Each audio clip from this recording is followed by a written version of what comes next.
Pentonville Prison was built more than 140 years ago for a prison population of 520. It now houses 1,200 prisoners, most for a maximum of 6 months. The report by the Board of Visitors says that apart from its concern about the maintenance and repair of the crumbling Victorian prison, the severe staff shortages can have catastrophic effects on the system. The report says that apart from the staff levels being 30 below requirements, as many as 50 officers can be away on escort duty to the courts at any one time. That's meant closing workshops for a third of their allotted periods and locking prisoners in their cells instead. The Welfare Department, which handles and acts as a safety valve for prisoners' problems, was shut last year for 44 days and 41 half days. Staff shortages are also hitting the prison's hospital.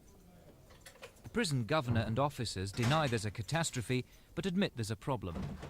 Obviously, shortage of staff causes frustration. It means the men are locked up in their cells to a larger extent.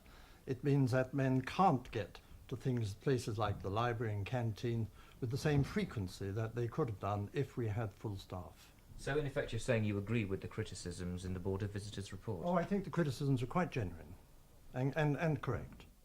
If you're talking about a shortage of 30 officers, then you've got to make cuts in other areas and cut down services in order to make good those deficiencies. You've got to decide where your priorities lie.